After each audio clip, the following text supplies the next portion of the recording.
más de su cátedra de contexto sobre la educación, Francisco Antonio Moreno y Escandón. Hoy nos acompaña el profesor Juan Carlos Zunzunagua, quien es psicólogo y además especialista en antipsiquiatría y con una maestría en historia, y el doctorado lo está haciendo en historia también. El profesor Juan Carlos Zunzunagua además es compañero del PAYEP y profesor de la cátedra los días lunes. Hoy nos va a compartir algunas de sus reflexiones sobre la educación. Profesor Juan Carlos, bienvenido.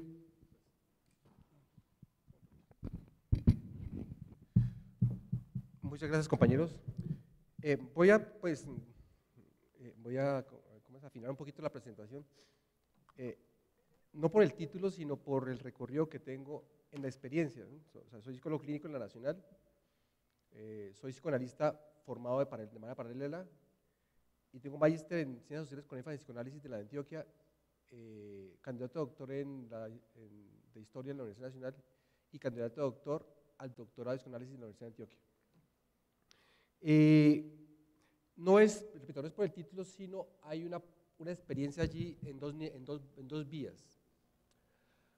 La primera es una experiencia clínica que tiene que ver con la atención privada. Yo tengo consulta hace 28 años y hay una experiencia de la historia singular de cada sujeto que es uno por uno y es singular y no es comparable. Y hay un aporte epistemológico que introduce el psicoanálisis que viene a discutir la epistemología científica de la modernidad, porque introduce lo singular en la investigación. Lo singular no en la perspectiva de lo comparable, sino lo singular en su propia lógica. Y la otra vía, que se debe también a mi postura política afinada desde mucho tiempo, que fue abonada desde el colegio. A pesar que fue abonada en el colegio, fui consciente de ella y activamente, políticamente, en el marco de la universidad pública, marca una pregunta sobre la historia política. La historia singular y la historia política entran en tensión y eso me lleva a pensar el recorrido que yo tengo en el sentido de la investigación, ¿sí? Y el recorrido teórico.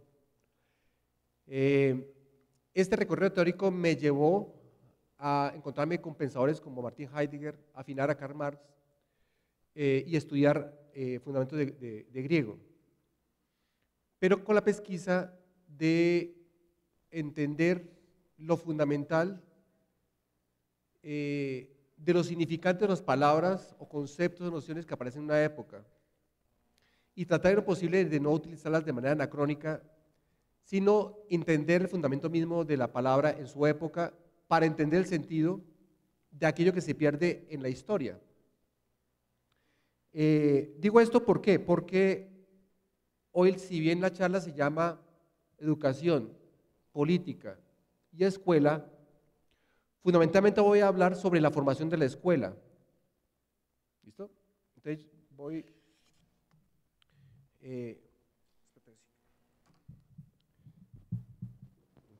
hagamos unos apuntes, que yo a veces hago apuntes.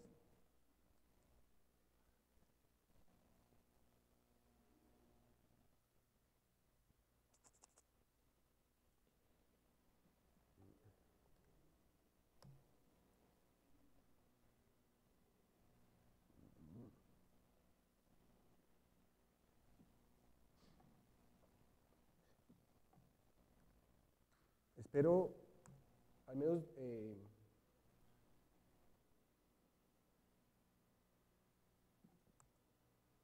esbozarlo globalmente escuela.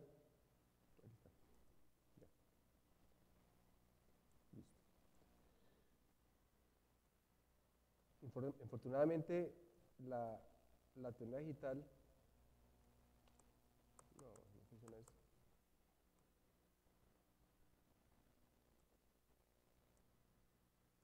Bueno, si no, tocó solo verbalmente. Ya, listo. Bueno, yo prefiero los tableros y prefiero también los proyectores. Bueno, entonces yo me voy a apoyar en el tablero para compartir algunos significantes. Entre esos, digamos, esta palabra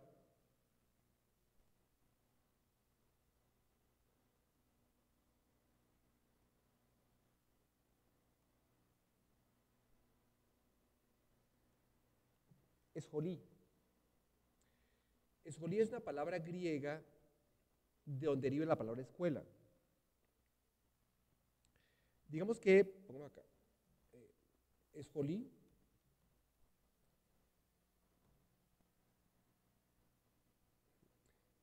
en latinizado sería como,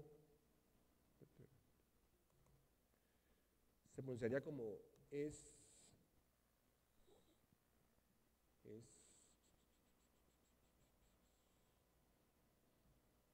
esjolí. ¿Listo? Esjolí. Bueno, esjolí. ¿Listo? Eso es latinizado. Quiero decirles que, digamos, que en las lenguas griegas aún son símbolos que, a pesar que introducen las vocales en nuestra lengua, fundamentalmente no es consonántica, son símbolos. Mientras que la latina es consonántica. Y, de cierta manera, las traducciones latinas de los griegos le quitan un sustrato de sentido a lo que se traduce. ¿Listo? Por eso yo voy a tratar de hacer el esfuerzo, no aquí, pero en algunas partes del texto.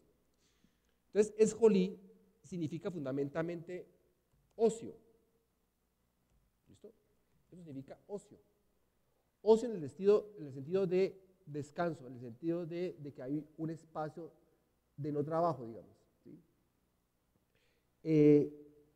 Y también significa al mismo tiempo escuela. ¿Listo?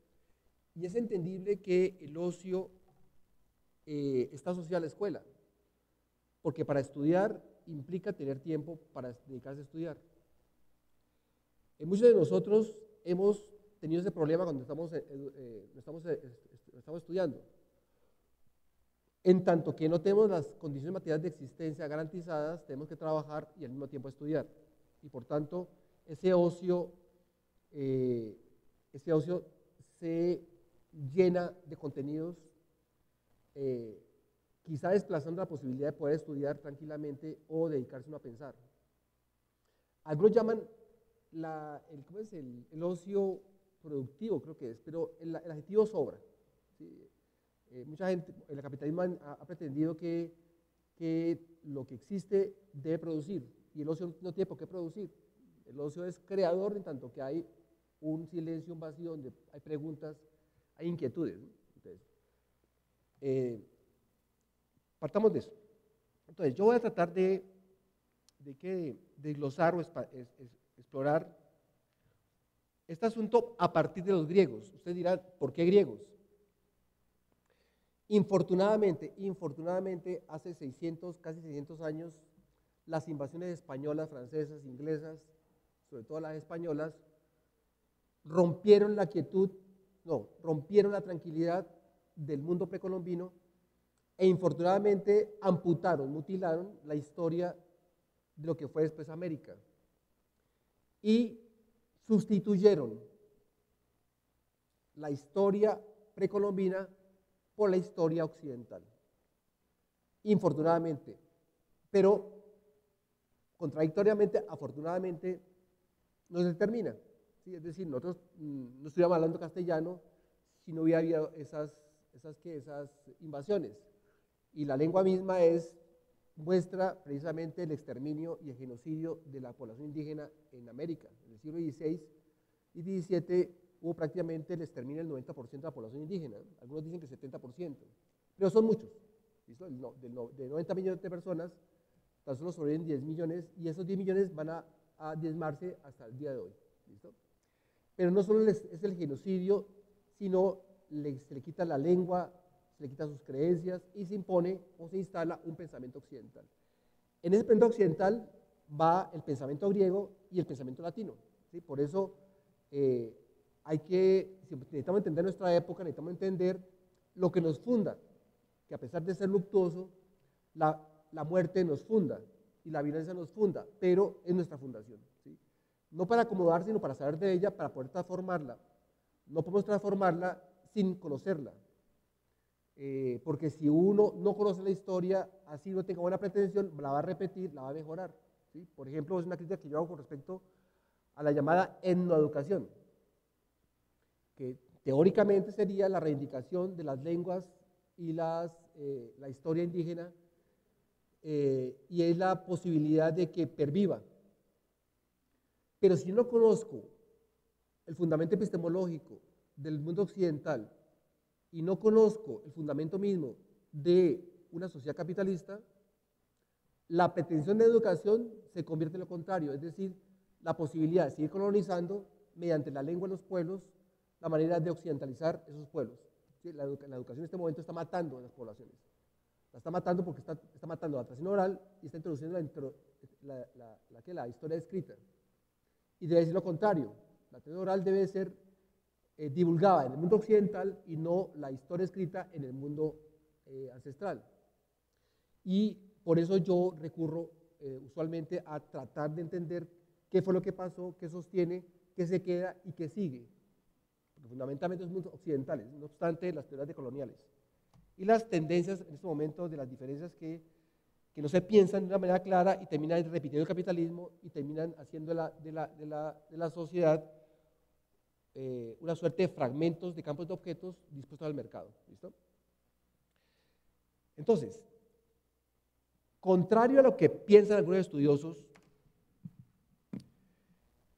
quienes se refieren a la historia de la educación como un proceso lineal y cronológico desde los babilonios hasta la modernidad, fueron los griegos en la época clásica los que vienen a fundar el pensamiento occidental, en tanto que fueron ellos los que se hicieron conscientes de la importancia de la pedagogía, concebida como una premisa fundamental, insustituible en el proyecto de hombre que se forja en una sociedad determinada, especialmente en el mundo occidental.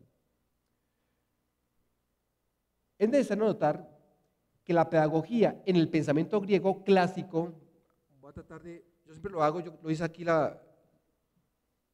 algún día creo, en una charla. Si hablamos del mundo occidental, necesitamos considerar, digamos, que hay, ya me acordé la sesión pasada, yo lo planteé, que necesitamos es pensar la historia de la manera como se ha organizado en el mundo occidental. Es decir, si hablamos de la época clásica, fundamentalmente necesitamos entender que esta estructura del mundo occidental es hecha desde el siglo XVIII para atrás, ¿sí? No es que la historia haya sido contada linealmente, sino son procesos retroactivos, ¿no? Aparecieron los hechos y de manera retroactiva quien gana la guerra reconstruye la historia a su manera, ¿sí? Entonces el mundo del siglo XVIII, digamos, prácticamente plantea tres épocas, ¿sí? Que es la época clásica,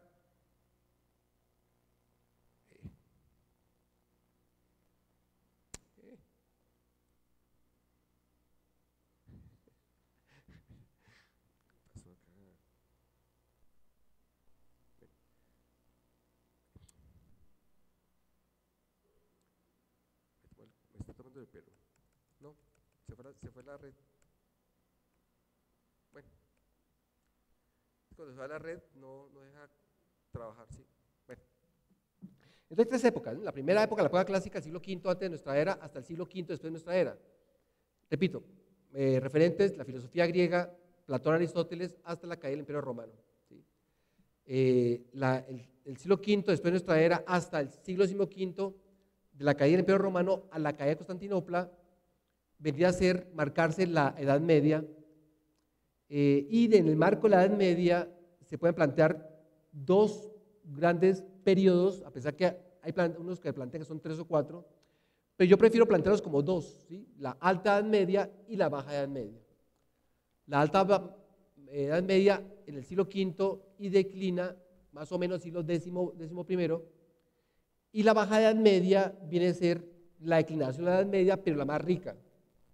Entre el siglo XII al siglo XV es lo más rico de la Edad Media, ¿sí? Se establece la escolástica, se establece las universidades, la agricultura florece, las ciudades vuelven a ser habitadas, porque antes en la Edad Media es rural y se enquista una suerte de clase social comerciante del siglo XII y es la que posteriormente va a ganar la guerra del siglo XVIII con la Revolución Francesa, que va a ser la burguesía y va a fundar la modernidad. ¿Listo? Y la modernidad, el último periodo, la última época, siglo XVII hasta el siglo XXI. Yo descreo de esa suerte de una tal posmodernidad que anda por ahí en los salones de clase. Uno puede hablar de la posmodernidad como una escuelas filosóficas y estéticas francesas del año 60 que se reciclan después de la caída del muro de Berlín en el 89-90. Bueno, en otro momento hablaremos de eso, pero yo parto de esa suerte de periodización, ¿sí? Por supuesto, esa periodización se va a imponer en la historia de los pueblos precolombinos. Hay una suerte como,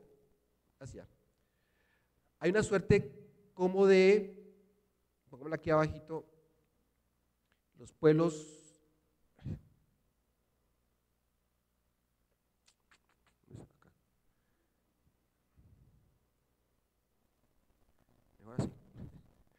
es más chévere. Bueno. Digamos que esta periodización que da el mundo occidental, si la graficamos, sería la irrupción del mundo occidental al mundo precolombino. ¿Listo? O sea que aquí hay una irrupción de la historia del mundo occidental, del mundo europeo y la historia del precolombino. Es decir, que aquí hay una ruptura y esta historia se va a instalar en el mundo occidental americano, ¿sí? O sea, hay una irrupción.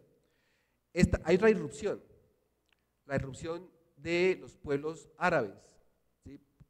Pongámoslo aquí, digamos que aquí hay otro, el mundo árabe, ¿sí? El mundo árabe, pongamos otro colorcito, el mundo árabe, pongamos otro color, verde. El mundo árabe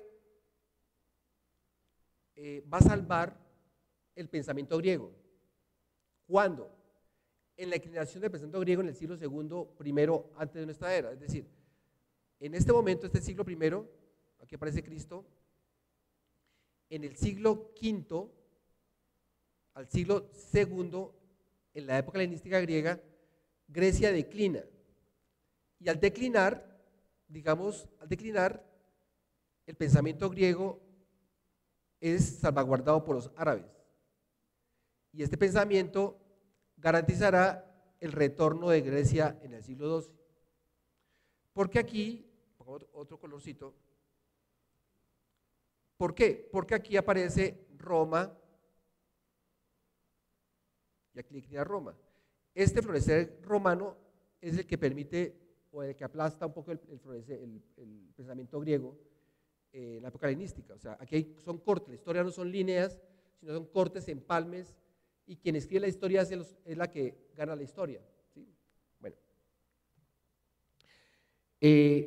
partiendo de esto, de que la historia no es una línea, sino son bifurcaciones, retroacciones, cortes y movimientos retroactivos de esa historia, no podemos hablar de la educación como un proceso lineal de los babilonios siglo 50 antes de nuestra era, hasta, como si fuera una línea, hasta la modernidad, es decir, babilonios, egipcios, griegos, etc. ¿Sí? No hay una línea, sino hay una lógica de los pueblos y unas lógicas que son empalmes que se trazan en el tiempo. Pero si vamos a hablar de la educación, repito, lo vamos a ubicar en los griegos, en la época clásica griega. No, antes de la época clásica griega, o sea, en el siglo más o menos, entre el siglo VI, siglo V, aparece la palabra pedía, la palabra que se traduce como educación, pero es cultura. Pero son los griegos los que se piensan, incluso en la Ilíada, los que se piensan que es menester crear un tipo de hombre y un tipo de sociedad para forjar, que es lo que se llamaría la arete griega. Pero no me detengo ahí. Simplemente sustento de que los griegos son los primeros que hacen consciente que es menester crear o mejorar una sociedad o un hombre, ¿sí? Si bien antes la cultura era fortalecida por las relaciones históricas sociales, no son conscientes de que es menester crear un tipo de sociedad ideal, sino las sociedades en sí mismas se constituyen como tal en su propia historia. Los griegos no, los griegos piensan conscientemente de que es menester forjar un hombre griego, un hombre ideal griego. Entonces, cuando decimos educación, estamos diciendo que la educación es una estructura que responde a unos ideales forjados y que esa estructura vendría a ser, ¿sí?, instalada y extendida por la educación, ¿sí? Es decir, que la educación no está suelta, sino la educación responde a una estructura ideal en relación a un tipo de sociedad. En el caso de los griegos, en el siglo IX eran sociedades incipientemente esclavistas, pero eran sociedades con una fuerte influencia matriarcal comunitaria. Y posteriormente, digamos, la educación va a transmitir de una u otra manera esos ideales, digamos, ¿sí? En las sociedades matriarcales son sociedades comunitarias, mientras que en las sociedades esclavistas aparece la lucha de clases en el sentido de que hay una clase que es propietaria de los medios de producción de la tierra, que son esclavistas, y unos esclavos que son los periecos y los ilotas, y hay una población libre que se adopta, que son los periecos, ¿sí? Estamos hablando del trasegar de la expansión de la esclavitud en el siglo V en Grecia. No obstante, la educación tiene esa estructura, ¿sí? Entonces intentamos que el destino del Occidente, y cuando decimos de Occidente, no estamos diciendo el planeta Tierra. El mundo occidental es lo que se forja, entendámoslo, en el siglo V con los griegos y se expande hacia Europa, y Europa en el siglo XVI se expande al mundo occidental americano, a pesar que Inglaterra en el siglo XVI tiene colonias en África y algunas en Asia. ¿Listo? Pero fundamentalmente lo que reconfigura la historia en el siglo XX son las dos guerras mundiales y va a marcar el mundo occidental en un bloque capitalista que se expande después de la Segunda Guerra Mundial, ¿sí? Cuando decimos Occidente en este momento, nos estamos refiriendo es a la influencia de la modernidad y la aparición del capitalismo en la historia. ¿Listo? Entonces, el destino de Occidente, repito, fue creada por los griegos, ya lo sustenté, dado que ellos se encargaron de esculpirlo literalmente hablando en el momento mismo en que se hicieron conscientes de la importancia de la educación como medio para la formación de un ideal de hombre y de sociedad, lo cual dista diametralmente del hombre yo moderno. Es decir, son sociedades colectivas, políticas, y no son sociedades que son determinadas por el hombre individual, ¿sí? El individuo, como lo conocemos nosotros ahora, aparece en el siglo XVII. Si nos vamos al siglo V, antes de nuestra era, estamos hablando de un hombre que es un zoin politikon. Cuando decimos zoin politikon, yo lo expliqué la vez pasada, cuando decimos zoin politikon, estamos hablando de un organismo vivo impregnado por un principio vital que vive con otro y por otros, es decir, un zoin politikon, ¿sí? Este zoí es insuflado por un principio vital que es el bios, ¿sí? Nosotros traducimos bios ahora como si fuera vida orgánica. Para los griegos, bios es un principio vital. Es decir, que este ser vivo es vivo en tanto que se relaciona políticamente con otro, ¿sí? Es decir, el hombre griego es hombre, sí y solo sí establece una relación con el otro. Si no hay un otro, el hombre no es hombre, pierde su estatuto de hombre, ¿sí? Que le pasaba a los periecos. En las invasiones griegas, por ejemplo, los hombres que quedaban vivos después de las invasiones perdían su estatuto de hombre porque no tenían ciudad ni tenían algo que los reconocía como tal. Y esos hombres, que no eran considerados como hombres, buscaban las polis, ¿sí? Y las polis adoptaban a estos hombres, los periecos. Y cuando los adoptaban, cobraban el estatuto de hombre político. Es decir, soy hombre en tanto que hay un otro. Es decir, que el estatuto del hombre es en sí mismo político. Y por tanto, cuando decimos que en Grecia la educación instala un ideal, es un ideal político, ¿sí? Es decir, que la educación en sí misma es política, ¿sí? Y lo subrayo, ¿por qué? Porque, digamos, en esta cátedra contexto, una línea de educación política de escuela como si fueran diferentes. No, la educación misma es el desarrollo de la política, ¿sí? En otros cursos, por ejemplo, la cátedra de contexto, en cátedra de José Caldas, la guerra es la extensión de la política por otros medios. Aquí podemos hablar que la educación es la extensión de la política por otros medios, ¿sí? Y podemos responder a lo que Aníbal Ponce planteaba como los tres objetivos de la educación en sociedades clasistas, es decir, sociedades donde hay dos clases sociales, una que tiene los medios de producción, o sea, la tierra, y otros que no tienen tierra, que son sociedades como la esclavista, la sociedad feudal y la sociedad capitalista, si acudimos a los modos de producción de Marx. Cuando decimos esclavismo, estamos hablando de dos clases sociales, una esclavista, que tiene la tierra,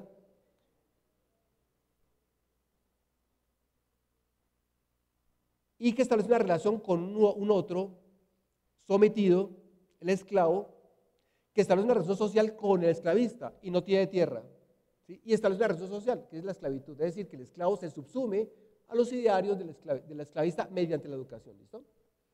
Entonces dice Aníbal Ponce que estas sociedades como la esclavista o el feudalismo con el feudal y el siervo y el capitalismo como el burgués y el obrero, ¿sí? Tienen tres objetivos. Uno que es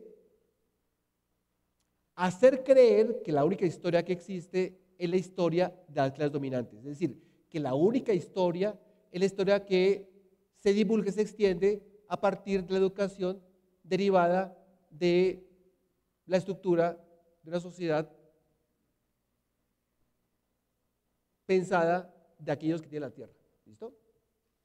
El segundo objetivo es hacer olvidar la historia de las clases dominadas, es decir, la historia de las clases sometidas o la historia de la clase que no tiene tierra. Es decir, van dos principios, uno, imponer la historia y la otra, hacer olvidar la historia. Y la tercera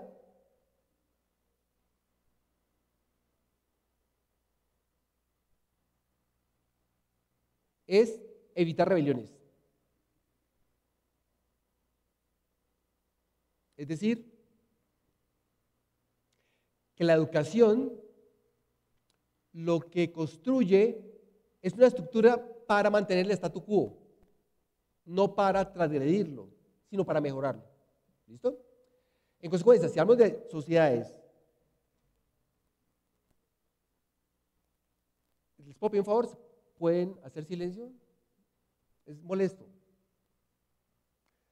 Bueno, en consecuencia, digamos, cuando decimos que la educación se traza desde los griegos, esa historia, digamos,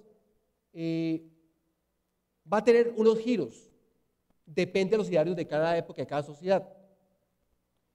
Por ejemplo, las sociedades aún con influencia patriarcal en los griegos, en la época arcaica, por ejemplo, la época arcaica es del siglo más o menos IX hasta el VI, ¿sí? Eran sociedades que venían del matriarcado, sociedades donde eran sociedades comunitarias, a pesar que la tierra la tenían unos pocos, pero no era tan acentuado, y los idearios eran sostenidos con el respeto a la mujer, que era la latitud de la mujer, y el respeto a la mujer, y aparte de eso, las relaciones casi comunitarias horizontales en el mundo griego. Eso se va a perder. En consecuencia, digamos, lo que se transmitía en las plazas o que se la transmitía en las familias mediante las madres, era forjar unos ideales donde se forjaba una aristocracia, es decir, un poder, un gobierno de los mejores. ¿Sí? El aristos, es la palabra griega que significa lo mejor. Aristos.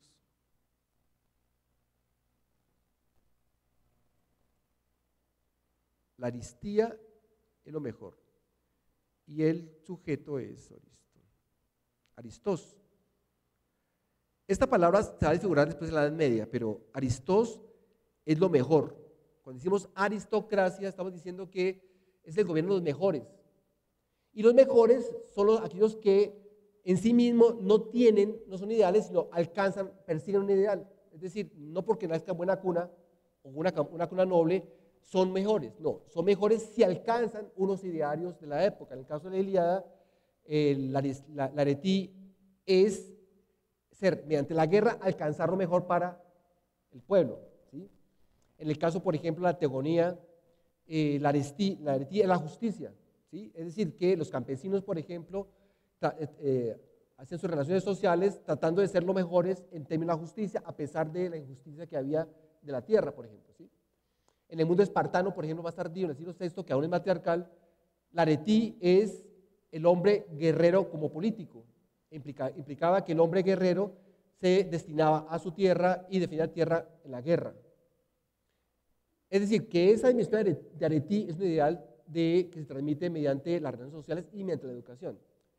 En el caso de la esclavitud filosófica griega, es el siglo V, ya el ideal es de otro orden. Es un ideal que, si bien es importante, la escolí es exclusiva de una clase que es esclavista, tiene tiempo para pensar. Los filósofos son esclavistas. ¿Sí? Los esclavos son parte de la familia, son respetados, pero no tienen derecho a tener un carácter político. Y por tanto la educación va a transmitir, ¿sí?, cada vez más esa manera de pensar la sociedad.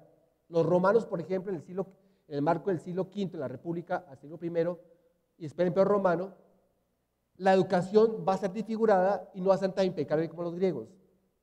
Y ahí se va a acentuar, por ejemplo, el trato peyorativo de las mujeres. El esclavo no va a ser tratado como se trató en el mundo griego, y por eso el mundo romano va a eclosionar por las invasiones de los del norte, la corrupción misma del imperio, y aparte de eso, la decadencia de los ideales. ¿Bien? En el mundo feudal pasa otro tanto. ¿Bien? Lo que yo quiero plantear es que en toda sociedad hay un ideal que se intenta forjar, ¿sí? Malo o bueno. Entonces, digamos,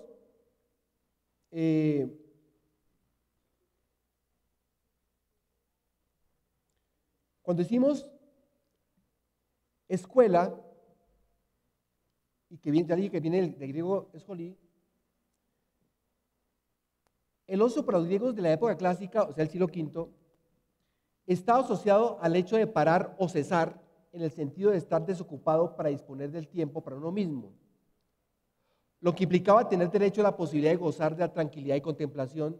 Sin embargo, este ocio, como dije anteriormente, era un privilegio de los hombres libres, es decir, los esclavistas, los cuales tenían el tiempo y las condiciones materiales que le permitieran estar libres y contemplar. Vale la pena mencionar que la polisemia, este significante, o sea, la palabra ocio, el de ocio como el de escuela, tiene como referencia el privilegio que desde sus inicios tenían las clases dominantes esclavistas. Es decir, el de tener el tiempo necesario para pensar, como para destinarlo para ser formado, dado que ese tiempo no era dispuesto para trabajar. Y estoy hablando sobre la influencia del siglo V y la escogencia del siglo V antes de nuestra era por parte de los renacentistas. ¿Sí? Recordemos, les digo a ustedes que la historia no es lineal, sino retroactiva. Voy a tratar de anudar eso. Por ejemplo,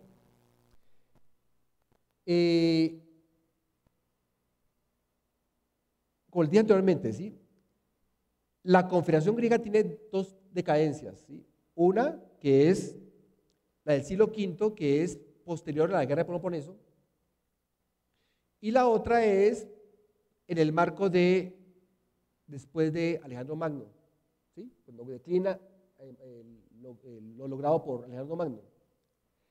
Y ahí Grecia prácticamente desaparece como dominante, digamos, ¿sí? Y la influencia griega va a desaparecer, se va a disolver.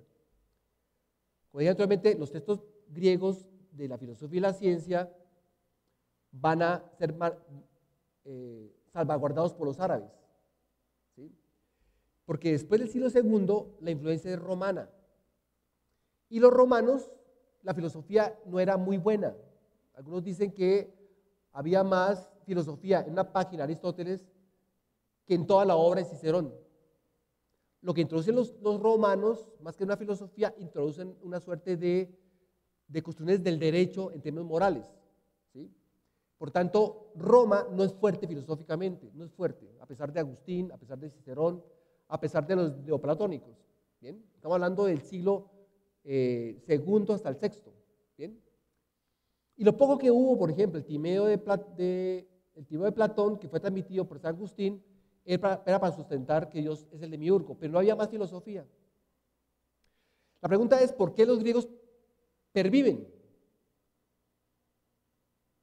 ¿Por qué los griegos perviven? ¿Acaso es un pueblo que permaneció todo el tiempo? No, no fue así.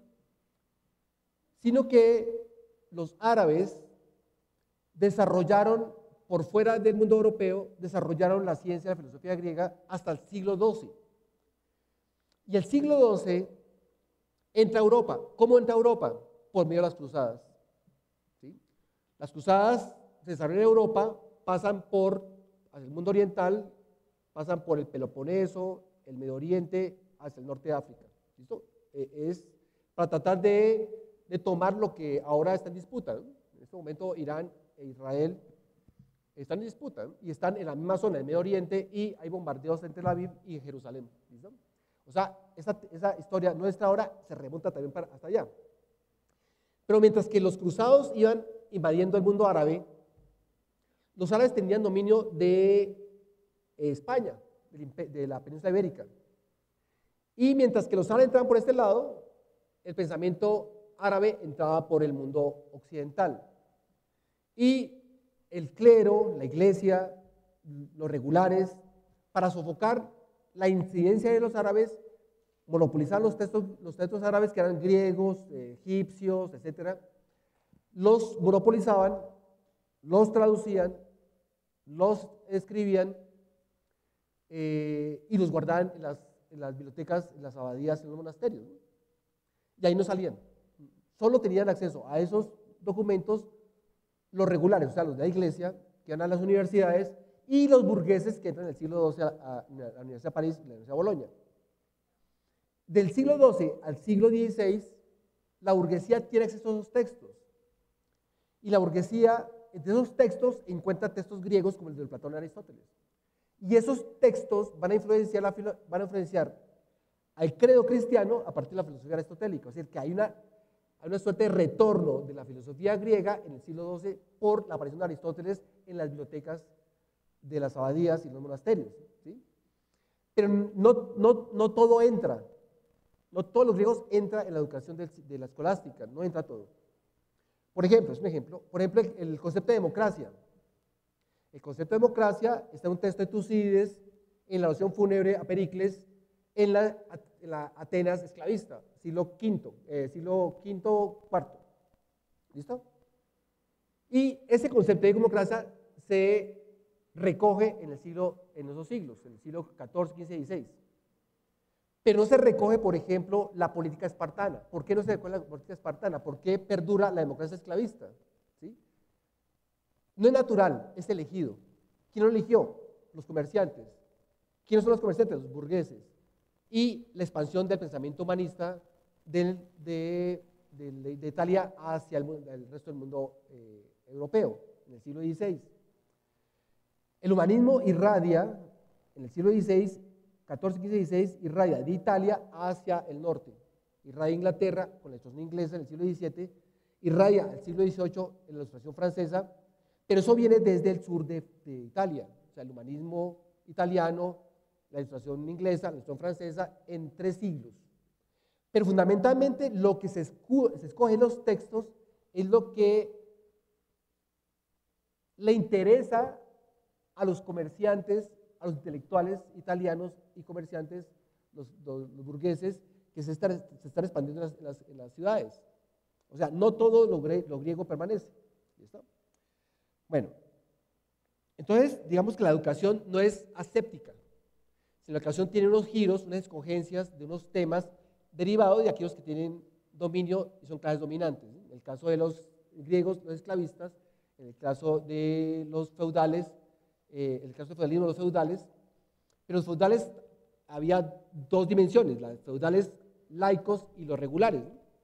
Los seculares, o sea, los feudales que no estaban asociados a la institución eclesiástica, tenían razón con la iglesia, pero no están dentro de la iglesia. Y están los regulares, los feudales, los monjes y las iglesias, donde aparece la palabra cátedra, ¿no? Bueno.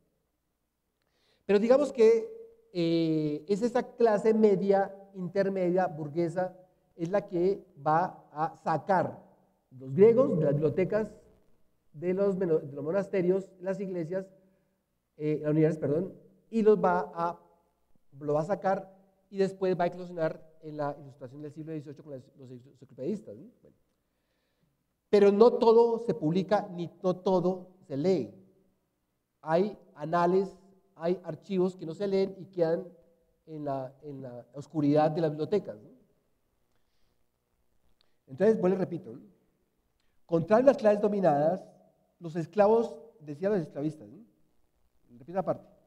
O sea, si hay ocio, hay escuela, y escuela es un privilegio de las clases dominantes porque tienen tiempo para pensar, para contemplar, porque no trabajan. Los que trabajan son los esclavos, los ilotas trabajan los griegos, ¿sí? Y lo mismo los esclavos, los patricios no trabajan, ni los plebeyos, pero sí trabajan, por ejemplo, los esclavos, ¿no? No todo el mundo trabaja, de ahí derivarían también los profesores. Bueno, contrario a esta clase social que tiene tiempo para contemplar, los esclavos son clases desposeídas de los medios de producción, estamos hablando de Grecia y hasta Roma, en virtud de que tenían que trabajar y por tanto carecían de tiempo suficiente para destinarlo en su formación para pensar. Se puede decir que hay una relación entre el tiempo libre y la formación con la posesión de los medios de producción. Es decir, hay tierra, quien posee la tierra tiene tiempo para pensar y es un hombre libre. ¿Listo? Mientras que el esclavo no tiene tierra, dedica el trabajo para trabajar y destinar eso que produce al poseedor de la tierra. ¿Listo? Y no tiene acceso a la educación, en tanto que se subsume a los ideales de la época, ¿listo? Los esclavistas. O sea, un esclavo no es esclavo porque sí, sino esclavo es porque es formado como esclavo. Hay varios levantamientos de esclavos, ¿sí? Pero como no triunfaron, quedaron en el olvido, como decía Marx, ¿sí? Y como decía también el Che. Las revoluciones son revoluciones en tanto que triunfan, porque si los movimientos no triunfan, quedan en el olvido, por tanto, o se triunfa o se muere. ¿Bien? Y por tanto, la más mentada, que es el levantamiento de Espartaco, en el marco de Julio César, Espartaco levanta y pone en tela de juicio el imperio, pero es sofocado por la experticia militar por parte del imperio romano, ¿sí? Hay otros levantamientos, ¿sí? El levantamiento de los galos, por ejemplo, ¿sí? Que también hay levantamientos, hay traiciones y sofocan a los galos y los desaparecen, ¿sí? En el marco del siglo I al siglo II. ¿Listo? No obstante, son excepcionales. Ulteriormente, en la historia del mundo occidental, el sentido del ocio se va a escindir entre el tiempo para formarse y el tiempo productivo. Existió una separación que tiene la misma relación con la posesión o no de los medios de producción. Es decir, que estamos hablando que la educación ha sido un privilegio de una clase poseedora de la tierra. Y esa clase poseedora de la tierra tiene ocio para poder destinar el tiempo para formarse. Su transformación va a presentarse a puertas de la modernidad en el siglo XVII, en razón a que los valores éticos y religiosos del trabajo van a tener como sustento teórico y filosófico la reforma calvinista y del puritanismo inglés, los cuales van a vincular el ocio en referencia con el trabajo. Recordemos que hasta el siglo XVI, los pobres no tienen formación. ¿Sí? Hasta el siglo XVI, en el marco de las reformas con Lutero y después Calvino, los cristianos católicos no formaban a los siervos. No había institución educativa para siervos. Había institución de formación para los feudales y los hijos de los feudales. Pero es Lutero, en tanto que se concebía que era importante el trabajo, se inclina a la formación de pobres, pero para ganarlos, ¿sí? Para los nobles medios, no para la nobleza, alta nobleza, sino para la nobleza media. ¿Sí? Lutero. Y con Lutero las reformas se introducen en la formación de los pobres, o sea, los siervos. Pero Münzer, un contemporáneo de Lutero, planteaba precisamente la educación para liberar a los siervos. O sea, Münzer y Lutero son dos hombres de su época, pero Lutero prácticamente se inclinó a la nobleza media, mientras que Münzer pretendía una liberación mucho más amplia de esos siervos, una educación mucho más amplia. Es con el siglo XVI y con el siglo XVII donde el trabajo es relevante para la formación y por tanto se incluye el trabajo en la educación. ¿Listo? En la educación del trabajo, perdón. Es decir, que el ocio va a ser transformado como un vicio personal y social, mientras que su contrario, la ocupación del tiempo en el trabajo, va a ser relacionada con la virtud. El vago era aquel que no trabajaba, pero también el que carecía de los medios de producción. Desde esta época, el ocio de aquellos que no poseían los medios de producción va a estar desasido el de la escuela, por ser un vicio, en razón que el tiempo no se destinaba al trabajo productivo. Paradójicamente, que la concepción del ocio en aquellos que poseían los medios de producción, o sea, la tierra, y yo quiero subrayar eso, ¿no? Cuando decimos un medio de producción, la naturaleza es un medio para producir, porque la naturaleza es la que nos dispensa de alimento, vestido y techo. Y vuelvo a subrayarlo, yo lo subrayé la vez pasada, y si yo conozco eso, quien tenga tierra tiene la vida. Quien no la tenga no tiene vida, porque no tiene dónde extraer de manera autónoma la vida, o sea, el alimento, ni el vestido, ni el techo. Por tanto, la relación es inequitativa y es cruel. ¿Por qué? Porque aquel que está compelido a buscar su sustento, porque no tiene tierra, es compelido a trabajar con las condiciones de aquel que tiene la tierra. Es decir, es subsumido a las leyes que no son de la clase expropiada, sino son condiciones de la clase que es poseedora. ¿Bien?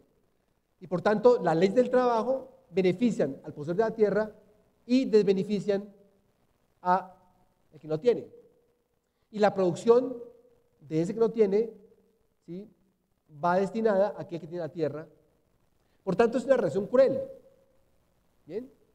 Y además de eso, el que trabaja arduas horas de trabajo, más de 16 horas, mientras que el otro no trabaja, tiene el privilegio de vivir y contemplar, pensar. ¿Listo? Que es inequitativo. A pesar que no se diga, el ocio conservará su significado a la palabra griega, pero como se ha dicho más arriba, para las clases dominantes. Pues la escuela fue un privilegio de las clases dominantes y el tiempo libre va a facilitar el proceso de formación. En el caso del capitalismo, o sea, del siglo XVIII hasta acá, en el caso del capitalismo moderno, al de la clase, pues es en la escuela, en las sociedades de clases antagónicas, donde se va a proyectar el saber al lado de la producción, porque tiene un propósito. Por tanto, va a ser la antípoda del trabajo. O sea, en el mundo capitalista se separa el trabajo de lo intelectual. ¿Listo? Que eso también se ve cuando aparecen las sociedades esclavistas, ¿sí? Es más, la aparición de la propiedad privada, la aparición de la esclavitud en el siglo, más o menos en Mesopotamia, hace 10.000 años, apareció justamente por eso, porque los instrumentos de trabajo pasaron de ser de piedra a metal,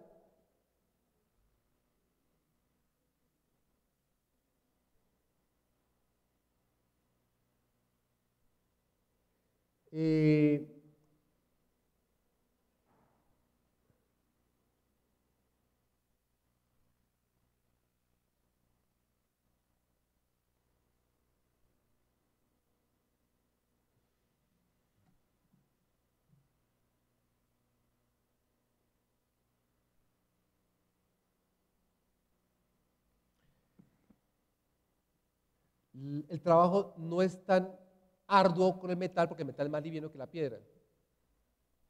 Y esta transformación de los estructuras de trabajo van a transformar radicalmente las relaciones sociales. ¿Por qué?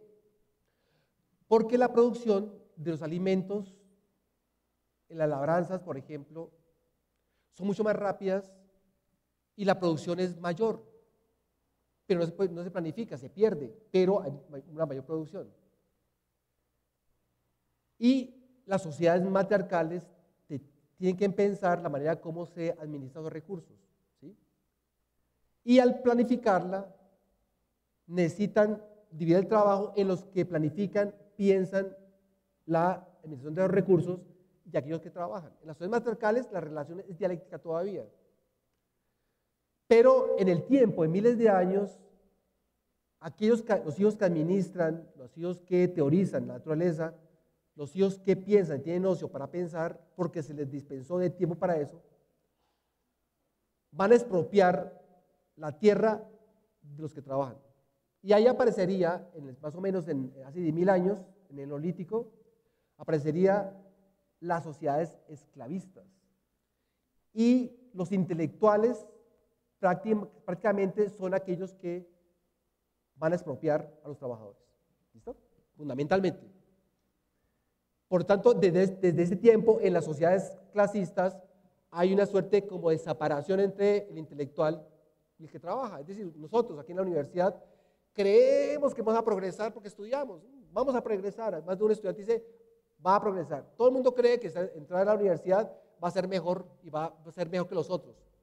Incluso los compañeros del colegio, ellos no estudiaron, por tanto no tienen el espíritu para progresar porque entraron a la universidad.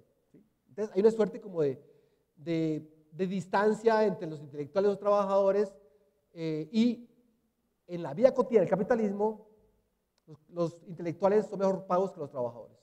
Oye, hay una escisión entre los intelectuales y los trabajadores. ¿Sí? En la sociedad socialista, en el caso de Cuba, por ejemplo, la educación fue destinada a plantear que la escuela se hace en el trabajo. Es decir, que el pensamiento es derivado del trabajo. Porque el trabajo está dignificando la posibilidad de que una nación se dignifique precisamente porque el trabajo de todos va a garantizar que todos estudien. ¿Listo? Pero en las sociedades capitalistas hay una decisión entre la escuela y el trabajo. ¿Listo? Por eso les digo a ustedes que si hablamos de la guerra como extensión de la política por otros medios, podemos decir que la educación es la extensión de la política por otros medios. ¿Sí? Es decir, que la educación no es aséptica. En el caso de las universidades públicas estatales en este país, no son revolucionarias por ser públicas, todo lo contrario, son estatales, y su orientación es fortalecer el Estado capitalista neoliberal. ¿Sí? Y por eso las administraciones, los profesores en ciertos casos, ¿sí?, soportan, por ejemplo, ¿sí?, reformas supremamente robustas administrativamente, mientras que los recursos a los trabajadores no existen casi. ¿Sí? Ustedes no tienen, por ejemplo, los beneficios que tendrían los estudiantes hace 30 años, porque la educación está destinada a que dejó de ser un derecho para hacer una educación en tanto mercancía, ¿listo? Y favorecer unas clases dominantes. El caso del trabajo lo mismo, ¿no? La disputa de la reforma laboral en este momento es muy triste, porque hay una clase dominante, terrateniente, industrial, comerciante y financiera, que están propugnando para que los trabajadores, el gran grueso de la sociedad, no tenga trabajo digno. Y la reforma laboral que introduce Petro no es nueva, porque eso existía antes en el marco de López Pumarejo hasta en la Constitución 91, ¿no? ¿Listo? Porque en el 90 hay un desmonte de la reforma laboral, ¿sí? Por parte de la ley 50 y después se anuda con la ley de Uribe en el 2002, ¿bien? Pero la educación va a beneficiar a los grandes capitalistas porque convierte en mercancía y no beneficia la excelencia académica a los sectores populares como nosotros, ¿no? Y hay una idea también, de que la libertad está en el consumo y la libertad es tener un masturbador como es el teléfono celular y entrarlo a un auditorio para ver permanentemente cómo se comporta el organito, ¿sí? Y lo digo seriamente, porque el celular, los dispositivos tecnológicos, los software, en el año 96 en el Fairmont de Los Ángeles, cerca de Silicon Valley, se planificó los próximos 50 años del capitalismo y justamente el aquietamiento de la sociedad está en la producción de objetos tecnológicos, gadgets, software, que mantienen a la población como un goce intelectual casi masturbador. Eso es el celular. Entonces, cada uno vea en el celular un consolador diario. Y lo digo serio. Lo digo serio porque Zbigniew Brzezinski, asesor económico de Carter, introduce un neologismo hace el 96. ¿Qué introduce? Introduce ni más ni menos la palabra Titinmen. Titinmen es una palabra, es un neologismo que está compuesta por tits, tetas, entertainment. ¿Listo? Titinmen. Y él lo introduce para completar una fórmula de capitalismo, porque en el Fairmont se discutía cómo el capitalismo va a sobrevivir los próximos 50 años. O sea, recordemos que en el 96 se anula los 50 años después de la Segunda Guerra Mundial. Los capitalistas se reunieron en el Fairmont, 500 capitalistas de talla internacional se reunieron para saber cómo el capital se mantenía. Y definieron, ni más ni menos, que el 20% de la población mundial puede sostener los grandes capitales. El 20% de la población nomás, del mundo. Y ellos calculan y dicen que el 80% de la población está desempleada y que es un problema tener el 80% de la población desempleada, porque el 80% de la población desempleada va a producir levantamientos populares, rebeliones. Entonces hay un problema, ¿sí? En ese momento el dueño de la Java, el dueño de Hewlett Packard, decían, pero es un problema eso, porque el 20%, a pesar de la tecnología, puede trabajar en cualquier parte del mundo, pero el 80% es un problema social. Entonces dice Zbigniew Brzezinski es que esa fórmula del 20-80, el 20% trabaja, el 80% es desempleado, le agregamos titinmen y ONGs, es decir, le agregamos objetos tecnológicos, software, que entretengan como la actividad sexual y ONGs que tengan la actividad nutricia. Es decir, el cuadro perfecto para que el capitalismo perviva unos años más, porque el 80% de la población va a estar trabajando y masturbándose con su celular, llevando a todas partes. Lo llevan al baño, lo llevan al auditorio, lo llevan a los salones de clase, están hablando y sacan el celular y no se ven los ojos porque hay un celular, hay un pequeño consolador siempre, que tiene una pantallita donde se mete todo el mercado. Ayer vi una información, por ejemplo, que venía de Irán. Y el jefe de la fuerza militar de la Guardia Revolucionaria en Irán plantea a Irán que era menester borrar Instagram y WhatsApp. Y da los datos, dice porque Instagram y WhatsApp en un alto porcentaje permitió la ubicación de dónde estaban los generales, ¿sí? ¿Dónde están los generales que fueron eliminados el primer bombardeo el viernes? Y no solo eso, cuando se pesquisa qué es WhatsApp, el dueño Zuckerberg ha contratado 8,000 ex soldados israelíes que trabajan con WhatsApp e Instagram. ¿Por qué digo eso? Porque la educación, la tecnología de punta, no es para el beneficio de la sociedad, sino para el beneficio de los sectores más minoritarios, pero más ricos del mundo. Yo les envío el informe y el video. ¿Listo? Y lo digo ¿por qué? Porque esa suerte de pensamiento de libertad que la educación ha transmitido favorece justamente a las clases dominantes, ¿sí? En el mismo sentido que estamos hablando acá.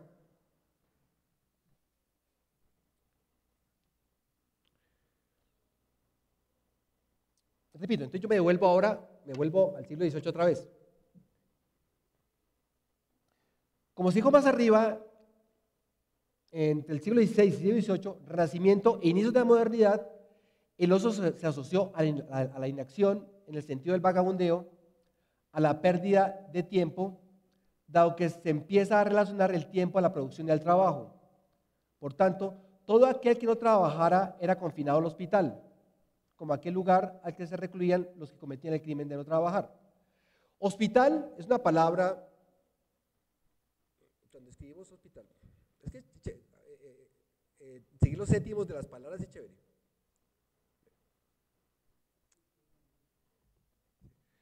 Hospital, hospital.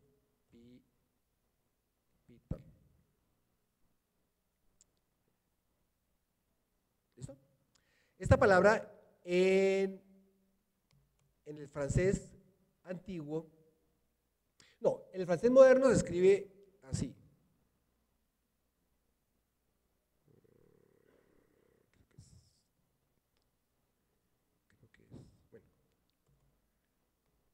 Hospital.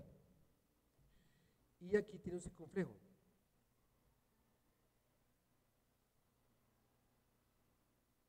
Hospital. También la palabra hotel. Bueno, pero yo me detengo ahí. Este circunflejo va a evolucionar con esta S. Pero hospital, antes de alojar a pacientes en el marco de la medicina, el hospital era un hospedaje para los vagos. ¿Sí? Usted lo puede encontrar en muchos documentos. ¿Sí? Cuando uno lee, por ejemplo, en la locura de la época clásica en Foucault, los 2 tomos, él cuenta historia. Uno lo ve también en Philippe Arié. También lo ve uno en Georges Duby, en Jean Le Goff. Hospital era alojamiento de los vagos, ¿sí? O sea, no era el alojamiento de los que están heridos o tienen alguna enfermedad. Aquí en Colombia también pasa algo similar, porque el Hospital La Ortúa, cuando pertenecía a la congregación de los hermanos, ¿qué? ¿El San Juan era? ¿El San Juan? Antes del siglo XIX, alojaba a vagos, ¿sí? Y por misericordia los acogían, que era chévere, porque el concepto de misericordia y de compasión es importante en los cristianos. Solo hasta el siglo XIX, en la mitad del siglo XIX, cuando la Universidad Nacional de Colombia, en ese momento Estados Unidos de Colombia, asume el hospital, introduce la concepción de hospital para la medicina, ¿sí? Ya con Miguel de la Isla y con José Celestino Mutis están introduciendo la medicina del mundo occidental, lo que pasa es que se malogró, ¿sí? Pero el concepto de hospital antes del siglo XVIII es de alojamiento de vagos. ¿Listo? Entonces, vuelvo otra vez. Por tanto, todo aquel que no trabajara era confinado al hospital, como aquel lugar al que se recluían los que cometían el crimen de no trabajar. Incluso en el derecho napoleónico, el que no trabajaba es un niño, porque la noción de niño realmente es hace poquito, ¿sí? El infante en la Edad Media es el que no sabía, ¿sí? El que no sabía, si uno puede completar la gracia divina, por ejemplo, el que no tenía la capacidad de. Pero el niño en el derecho napoleónico es el que no trabaja, el vago, ¿sí? Entonces, después del niño, porque el niño en la Edad Media es un pequeño adulto, ¿sí? En el derecho napoleónico es un niño en tanto que no trabaja, no porque tenga de los 0 meses hasta los 8 años, ¿sí? Eso va a cambiar después de la Segunda Guerra Mundial. Es menester anotar que este significado se asocia al nacimiento de la producción capitalista, o sea, el nacimiento de la escuela, el nacimiento de la relación del ocio con el crimen de no trabajar y el trabajo. Es menester notar que este significado se asocia al nacimiento de la producción capitalista, mientras que escuela se refiere usualmente al proceso de formación del aprendiz, el cual necesitaba de unos tutores. Se puede decir que el origen de la palabra escuela dio nombre no solo a la necesidad de tener ocio para formarse, sino al privilegio de disfrutarlo, lo cual da cuenta de la condición misma de la escuela, en virtud de que manifiesta los ideales de las clases dominantes en el marco, aunque pueda sonar redundante, de sociedades de clases antagónicas, o sea, en la esclavitud, el feudalismo y el capitalismo. Y esas sociedades antagónicas es porque unos tienen la propiedad, otros no tienen, ¿sí? Unos tienen los medios de producción, otros tienen fuerza de trabajo y prole, el proletariado. Y podemos hablar de proletariado en esclavistas, en feudales y en el capitalismo, pero obreros son exclusivamente modernos, por las fábricas, ¿listo? Pero el proletariado es el que tiene prole, los que tienen hijos. Esta condición va a ser manifiesta, en consecuencia, en el ámbito escolar desde la esclavitud hasta el capitalismo moderno.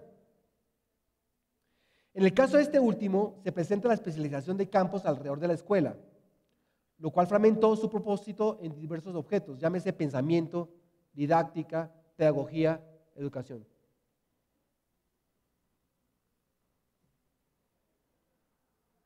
Cabe notar que las primeras escuelas públicas en el Renacimiento de las primeras ciudades en Europa, a inicios de la Baja Edad Media, el nacimiento de las primeras ciudades en Europa, pero uno puede ubicarlas en el siglo XIII, porque las escuelas, a pesar que las ciudades eran de los señores, hay escuelas que es lugares donde los burgueses impartían una enseñanza. ¿Les puedo pedir un favor? ¿Pueden hacer un poquito de silencio, compañeras?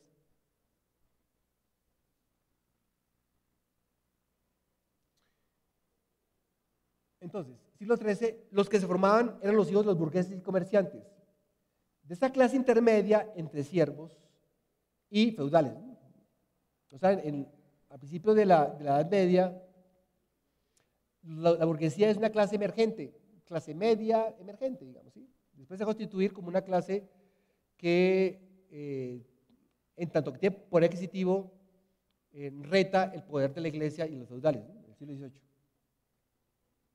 Más adelante,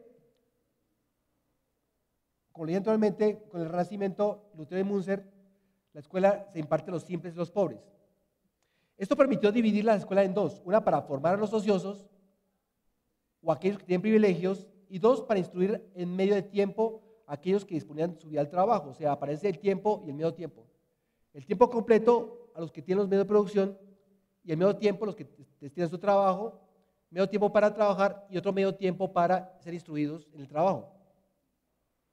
Ya en la modernidad, las escuelas se extienden hacia la formación y desarrollo de la ciencia, constituyendo élites científicas que ostentan el conocimiento. El nacimiento de las escuelas se relaciona a los inicios de la alfabetización y del desarrollo de la escritura, las cuales eran transmitidos a los esclavistas. Por ejemplo,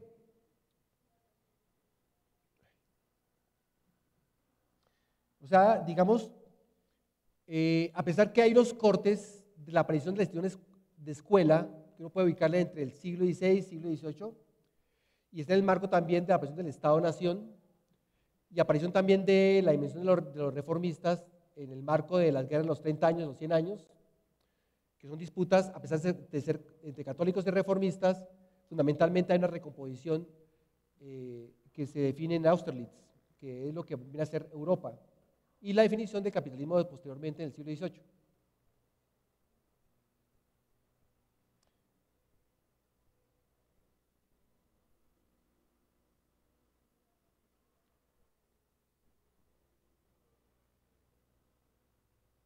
Bueno.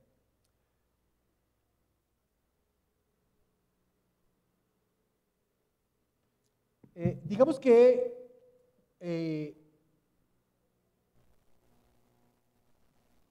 subrayar la separación entre educación, política y escuela es inoficiosa. Porque la educación en sí misma no es hacedora de cultura. la educación es derivada de los ideales de una estructura, y esa estructura correspondería a una clase propietaria de los medios de producción. Si los propietarios es la sociedad misma, la educación va a fortalecer la sociedad misma en su desarrollo global. Pero si hay una relación, social que está determinada por la lucha de clases, la escuela va a favorecer a los intereses de la clase dominante.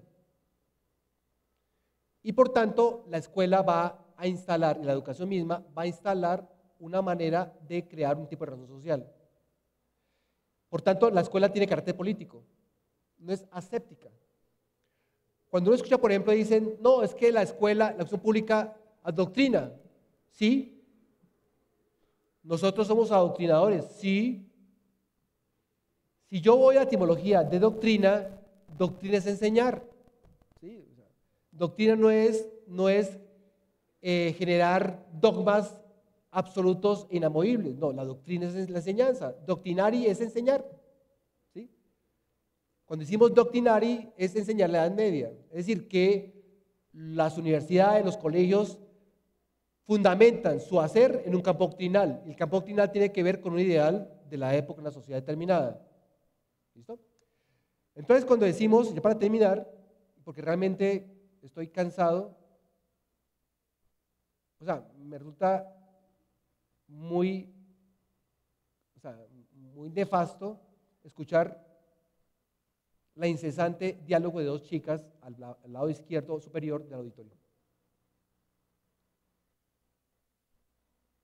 Es molesto. Entonces yo quiero terminar ahí, en la afirmación de que la escuela, la educación misma, corresponde a los ideales de una sociedad y a aquellos que poseen los medios de producción. Y por tanto hay que definir la escuela a partir precisamente del estudio y el desarrollo, o el estudio y la investigación de la estructura de la sociedad. ¿Bien? Entonces yo termino ahí.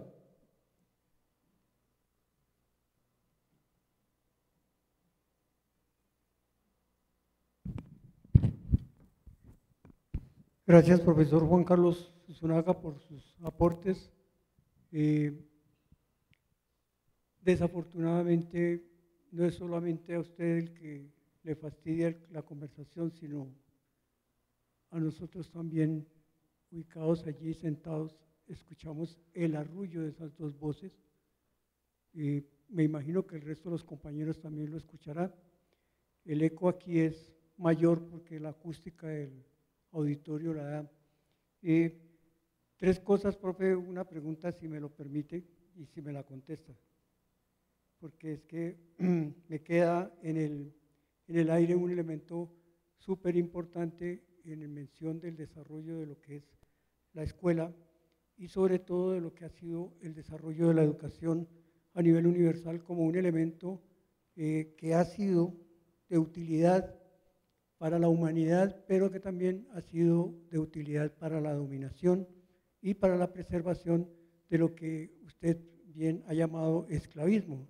Un esclavismo que ha tenido sus transformaciones y deformaciones y que también se ha asumido como una dominación entre contrarios, bien, poseedores y desposeídos, como dice usted, quienes tienen la tierra y los medios de producción y los que solamente tienen su fuerza o producción a través de su fuerza de trabajo. En ese sentido, mi pregunta va, entonces, la escuela es una herramienta, escúchese bien, política en sí misma, porque construye al individuo, pero politizada cuando favorece a una clase específica. Bueno, gracias a la pregunta. Primero, digamos, cuando hablamos de política, y quiero subrayar nuevamente, y yo creo que el compañero lo sabe, simplemente es para exponer, ¿sí? La política es inherente al sujeto, ¿sí? Y la política es inherente al ciudadano, ¿sí? O sea, no es un partido. La política es en tanto que yo me relaciono con el otro, ¿sí? Bueno. El ejercicio de la enseñanza es política porque uno tiene que verselas con el otro. Pero también uno tiene que definir quién es ese otro, ¿sí? Y por tanto hay que pensar y definir si ese otro es un sujeto, un organismo o un objeto. Si no es objeto, no es necesario pensar si pregunta cosas. Si es un organismo, uno puede pensar que se puede adaptar y utiliza la inteligencia. La inteligencia es un instrumento de adaptación. Pero si yo considero que es un sujeto, yo considero que transmito una enseñanza a partir de la dialéctica fundamentada por las preguntas, es decir, por lo que no se sabe. ¿Listo? Porque fundamentalmente la escuela es una estructura apabullante. Pero la escuela permite que el docente que asuma su condición política permite despertar la pregunta del estudiante. Es decir, la subversión implica es en la pregunta y el cuestionamiento de una realidad y un fenómeno. Y el docente lo hace todo el tiempo, debe hacerlo, es un investigador en sí mismo. Y debe suscitar o generar el trabajo para que el estudiante pregunte sobre un estado de cosas. Por tanto, la escuela tiene dos derivas. Una deriva que es el saber abonado, o el conocimiento abonado, el saber que construye el docente a partir de su investigación y la posibilidad de servirse el conocimiento para responder parte de las preguntas del estudiante. ¿Sí?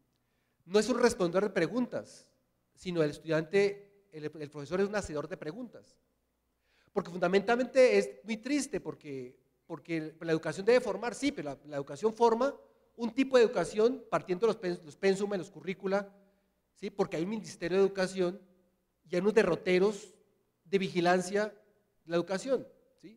Por ejemplo, cuando se habla de autonomía universitaria es una falsedad, porque no es una autonomía académica, ni es una autonomía del sujeto, es una autonomía financiera, o sea, es formar, es un camelo que nos metieron con el neoliberalismo, y la autonomía es hacer de la institución educativa autogestionaria, autogestionante, no autónoma en el sentido de que las preguntas aparecen para cuestionar la realidad e ir a la acción, porque ante las preguntas de un estado de cosas, ¿sí? Eso genera preguntas para crear saber, preguntas para crear obra de arte o preguntas que generan organización y rebelión. Lo que decía Adorno, por ejemplo, decía que la educación pública debe formar rebeldes, pero el rebelde no se forma porque hay un ideario, unos pasos por paso del rebelde, sino que el rebelde es la pregunta misma y el cuestionamiento riguroso y responsable de lo que se pregunta, porque la pregunta es inédita. Entonces, yo suspendiera tu pregunta desde allí, ¿sí? No sé si te respondí. Gracias, Juan Carlos. Compañeros, ¿alguien desea hacerle alguna pregunta al profesor Juan Carlos Zunzunagua sobre la temática planteada? Bueno, entonces les agradecemos su asistencia el día de hoy y les invitamos a llenar la asistencia.